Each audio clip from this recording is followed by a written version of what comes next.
I think it's a Murano glass vase. I received that from my grandfather's estate when my grandmother and grandfather passed away. My grandfather was unfortunately born into a place where he was in World War I and World War II, and he traveled extensively in the Pacific and then in Europe too. So I think he probably picked this up in Europe, and maybe when he actually went back with his wife. So I'm not real sure which trip this came from. This vase is an important example of early 20th century Murano glass, produced by the Venini Glassworks, which was founded in 1921 by Paolo Venini on the island of Murano, Italy. Based on its paper label and stylistic features, the vase is widely attributed to Carlo Scarpa, an Italian architect and designer born in 1906, who worked closely with Venini from the early 1930s until 1947. Scarpa is celebrated for redefining Venetian glass through innovative forms, textures, and surface treatments, earning him comparisons to the Frank Lloyd Wright of Italy. The vase exemplifies a technique often referred to as sommerso, with frothy, bubble-like inclusions and subtle gold highlights, creating a rich sense of depth and movement within the glass. Likely dating from the 1930s, this piece reflects Scarpa's early experimental period, when he blended traditional Murano craftsmanship with modernist design principles. As a result, the vase stands not only as a decorative object but also as a significant work of 20th century design, highly regarded by collectors and scholars of modern glass. I think a good auction estimate would be 15 to 20,000. Oh, nice. Yeah. That's sweet. Yeah. Yeah. And this really is a very nice piece of 20th century glass. Thank you. That's great. We love it. We really appreciate it.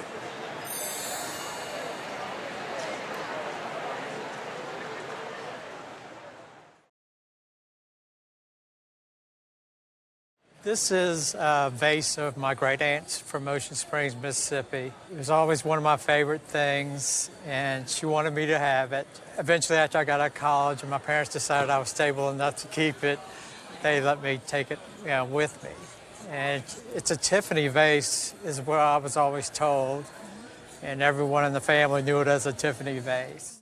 This vase, long cherished within one family and traditionally believed to be a Tiffany creation, in fact originates from the Loetz Glassworks, one of the most important art glass manufacturers of the Austro-Hungarian Empire in the early 20th century. Created circa 1900–1905, the piece reflects a period when Loetz was working contemporaneously with Tiffany Studios and actively exploring similar artistic ideals inspired by ancient Mediterranean vessels, particularly those excavated in Cyprus and displayed in major museums. The vase is formed as a stylized lotus flower, rendered in vibrant orange iridescent glass with sculptural green leaves at the base, an important distinction from Tiffany's flower-form vases, which typically feature elongated stems rather than fully sculpted foliage. Its surface decoration belongs to Loetz's renowned Phénomène series, characterized by shimmering, oil-slick iridescence rather than true Favrile glass. Although unsigned, the form, coloration, and surface treatment are consistent with documented Loetz designs. This vase exemplifies the artistic dialogue of the Art Nouveau era, illustrating how European and American glassmakers simultaneously pursued organic form, historical inspiration, and luminous surface effects, resulting in objects of enduring aesthetic and historical value. And in a retail shop, it would be between $8,000 and $10,000. Wow, that's great. So, not a bad thing, by any means. Well, good.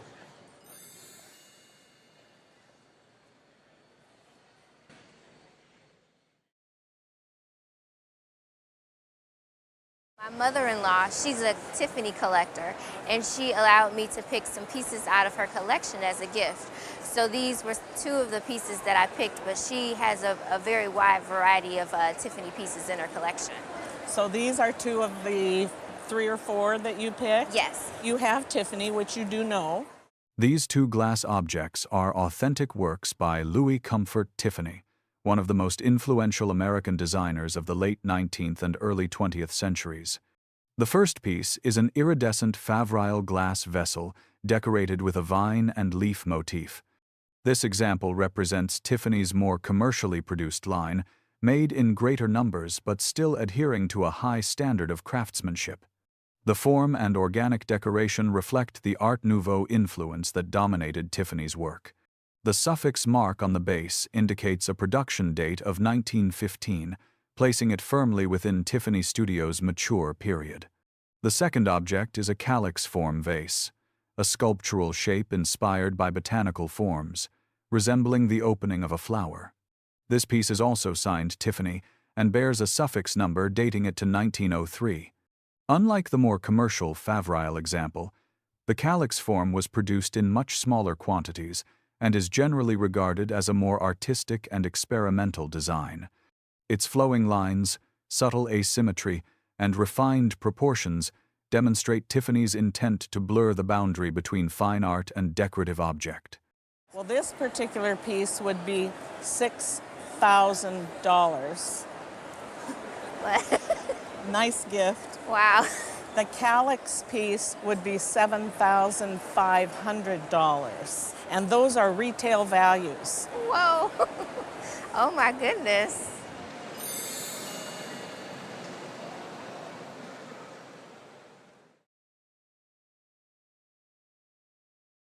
This vase has been in our family for over 100 years. It was given to my grandmother for her wedding gift, and I've held it and admired it since I was a little girl. Do you know when your grandmother got married? Probably around, I believe, like 1918. Good. This vase dates to the Frederick Carter era of Steuben Glassworks in Corning, New York, and belongs to the celebrated Tyrian line, first produced around 1916. Frederick Carter, the founding artistic director of Steuben, was internationally respected for his innovations in colored art glass and refined surface treatments. The name Tyrian alludes to the legendary Tyrian purple associated with ancient royalty, although examples from this series often display subtle green and iridescent tones rather than deep purple. The vase features a softly contoured form and a dense, opaque surface that gives it a sculptural quality, reflecting Carter's emphasis on classical inspiration combined with modern American craftsmanship. A period paper label from Whitmore, a prestigious Omaha, Nebraska retailer known for handling high-quality decorative arts, further situates the piece within its early 20th century commercial and artistic context. Overall, the vase represents an important example of American art glass, distinguished by its historical significance, refined aesthetics, and technical sophistication. I would say a retail value, given its condition, between $10,000 and $12,000. Oh my goodness. Oh, I would have never guessed that whatsoever. Oh my goodness. Now, if it had been in perfect condition, I would have said $15,000. Oh my goodness.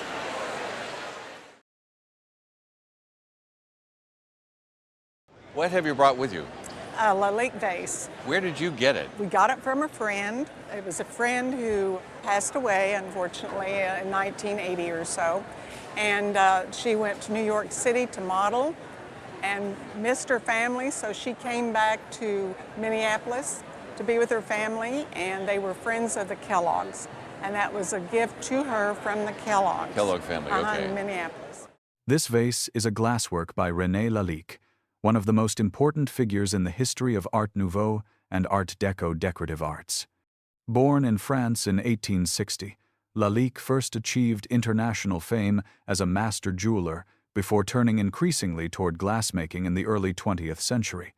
By the 1920s, he had become one of the most celebrated glass artists in the world, known for combining artistic elegance with refined industrial production.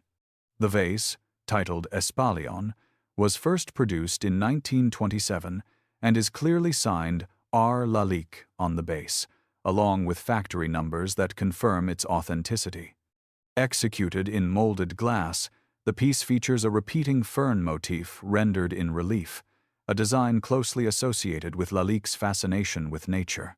The soft blue coloration and the original frosted finish enhance the sculptural quality of the surface, allowing light to interact gently with the glass.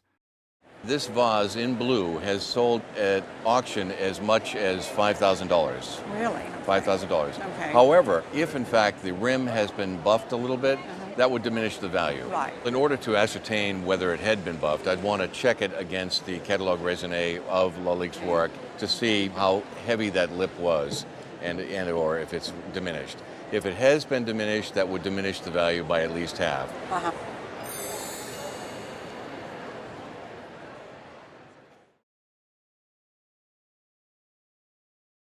Well, my father acquired it in the 40s. I grew up in New Jersey, and that's where we lived, and he and my mom were big antiquers.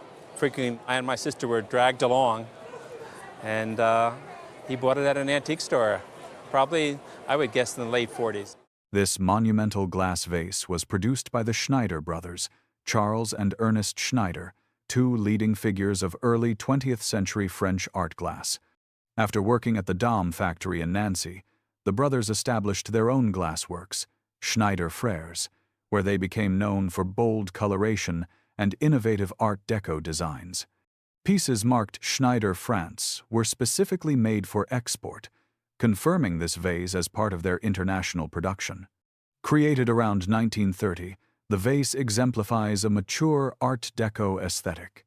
Standing approximately 33 inches tall, it is remarkable for its scale as well as its dramatic color palette. Layers of glowing oranges and yellows are fused with a deep blue base, creating a strong visual contrast that emphasizes verticality and movement. Subtle circular motifs within the glass recall the cloisonné, inspired textures often explored by Schneider during this period, adding depth without overwhelming the overall form. But I would put this in a value range for insurance of $3,000 to $5,000. Wow, that's terrific.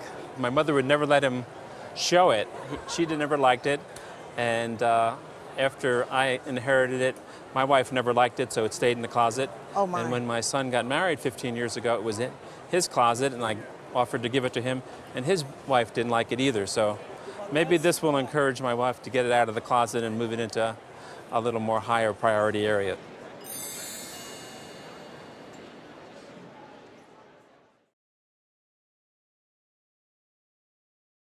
The story starts with me deciding to go to Haystack Mountain School of Crafts in August of 1986 to take a pottery class. Every day, spent all day there.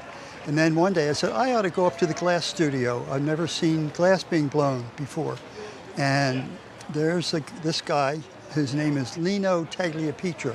He's an Italian from Murano, Venice. This glass piece was acquired in 1986 at the Haystack Mountain School of Crafts, during a period when the renowned Italian glass artist Lino Tagliapietra was teaching there.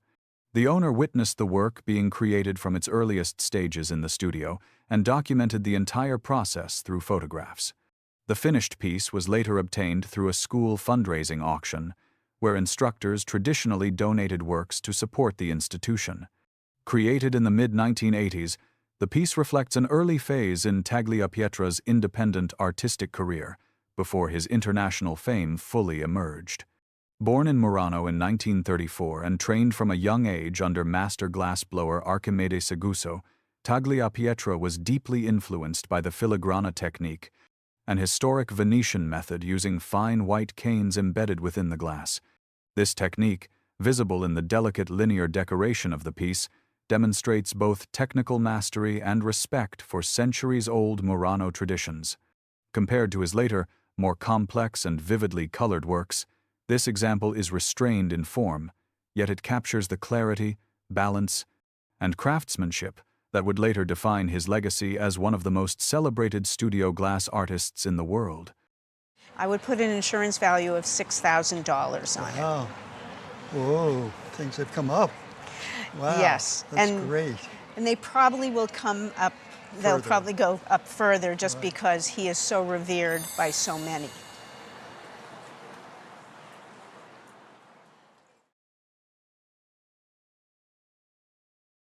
We call it the green bowl because we don't know anything else about it. It was a gift from a friend who's, I apologize for giving her age on national TV, but she's 82, and she knew that I liked all things Chinese and brought it to me and said I should have it. She was given it as a gift by her grandparents, and she said that her grandparents brought it out of China after the war. Known informally as the green bowl, this object is an acid-cut jade green glass vessel produced at Steuben Glassworks in Corning, New York, during the Frederick Carter era, most likely in the late 1920s. Although its chrysanthemum motif and overall aesthetic strongly evoke Chinese decorative traditions, the piece was, in fact, designed to emulate a Chinese taste rather than originate from China itself.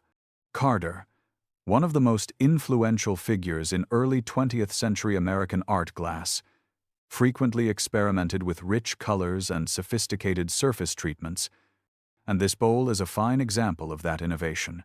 The vessel is made from 2 layers of glass, with the upper layer selectively removed through an acid-cutting process to create the raised floral design, a technically demanding method that results in crisp relief and notable visual depth.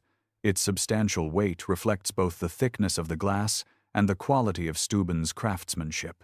Although unsigned, a common characteristic of Steuben production from this period, the form is documented in factory records under a specific shape number and described as carved, confirming its acid-cut manufacture. And today, in a retail shop, this would sell for between $3,000 and $3,500. Wow. So it's a very nice gift. Yes, it was.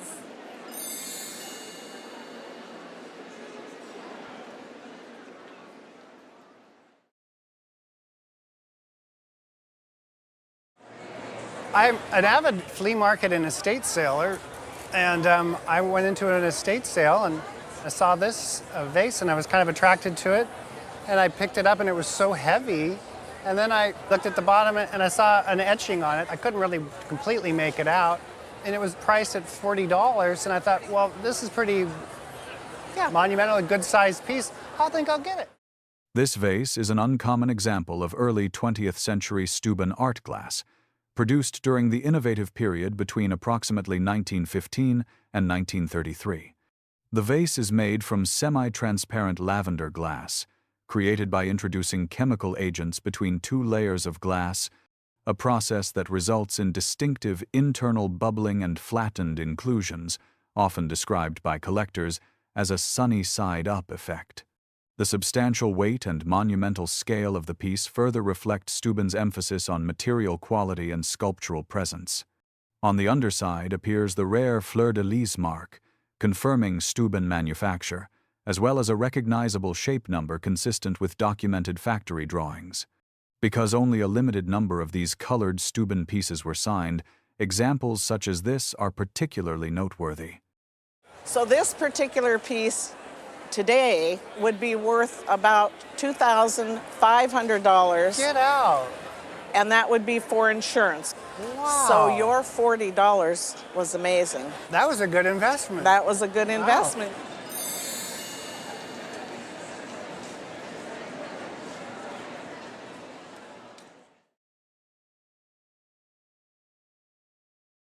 I think it's Art Nouveau by the Quezal company. They were in the same time as Tiffany, but other than that, I don't really know anything about it.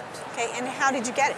It belonged to the artist Florence E. Ware, who was a very good friend of my mother, and she gave it to my mother, and then my mother gave it to me. I've had it since the mid-70s. This Art Nouveau glass vase was identified as a work by Quezal, an American art glass studio active in the early 20th century and closely connected to Tiffany. Quezal was founded by former Tiffany craftsmen who carried with them both technical expertise and knowledge of iridescent glass formulas. As a result, Quezal pieces often resemble Tiffany at first glance, especially in their shimmering surfaces and organic decoration. The vase dates to around 1910, as indicated by its finely engraved Quezal signature with a K prefix.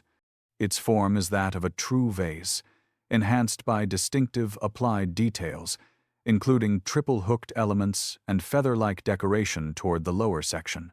The color palette dominated by blue and purple tones is less common than the typical gold, cream, and green usually associated with Quezal, giving the piece a fresher visual character.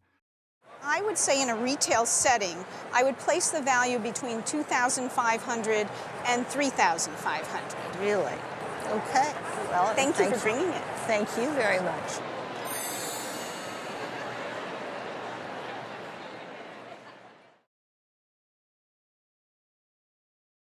I brought a piece of Murano glass. My father was a security salesman in Portland, Oregon, and occasionally some of his clients would give him a gift as a thank you for the work he was doing, and this was a piece that they gave to him. And when did you acquire it? I think it was probably in the early 70s. This Murano glass vase is an example of early 20th century Italian art glass, produced by Cappellin Venini on the island of Murano, Venice, an area internationally renowned for its centuries-old glassmaking tradition.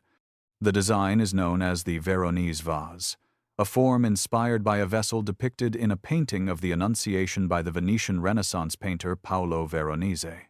The model was first conceived in 1921 by Vittorio Zecchin, the first artistic director of Cappellin Venini and a key figure in shaping the firm's early aesthetic direction. This vase was presented publicly in 1922 at the Paris Autumn Salon, after which it became one of Venini's signature forms and continued to be produced for many years.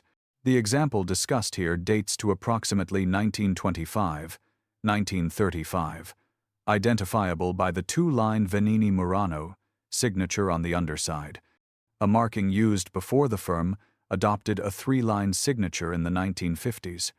Subtle imperfections in the glass, such as visible threads within the body and a slightly irregular finish, along with the deeper, earlier color palette, further support its early production date.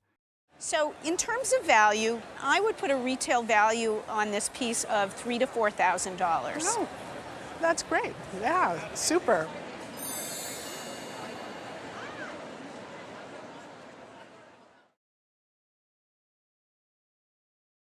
I've brought a vase that we refer to as the Tiffany vase. It's been in my husband's family for a number of years.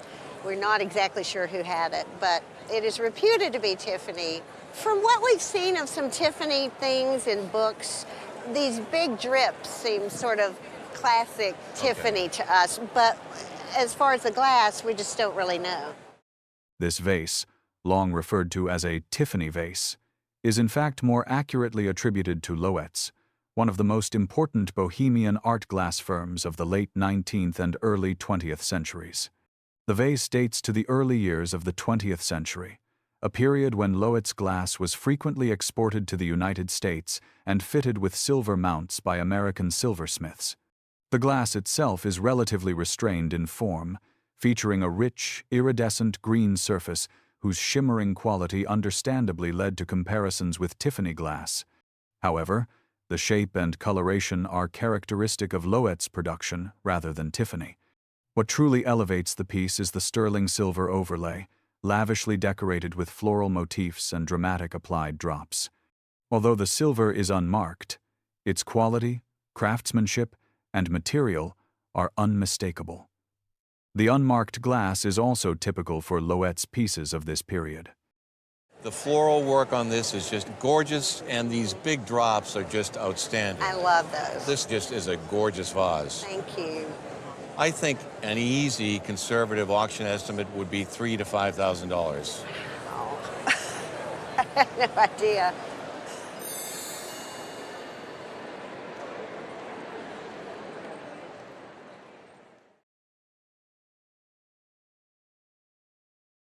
They're two Galle vases from France. I got them from my mother. She and my dad bought them in the early 50s. Do you know anything more about them other than that? It's cameo glass. I believe that they're blown from the bottom up. Okay. And then the other glass is layered onto the frost. Well, do you remember what your mother paid for these? Or? No, I don't. These two French vases form a rare matched pair of Galle cameo glass from the Art Nouveau period, created around the turn of the 20th century. They are attributed to Émile Galle, a leading figure of French Art Nouveau and a master glassmaker based in Nancy. Since Galle died in 1904, the style and signatures indicate these vases were produced during his lifetime, likely in the late 1890s or very early 1900s. The vases were made using the cameo glass technique, with multiple layers of colored glass carved back to reveal delicate floral motifs inspired by local plants from the Nancy region. Their surfaces were fire-polished, giving them a smooth, glossy finish that enhances the depth and subtle variations of color, ranging from warm reds to softer translucent tones. Slight differences in hue between the two vases reflect the handcrafted nature of the work. Both pieces bear the scroll-style Galle signature, confirming their authenticity. Complete pairs like this are especially uncommon and represent the refined craftsmanship and naturalistic elegance central to Galle's glass art.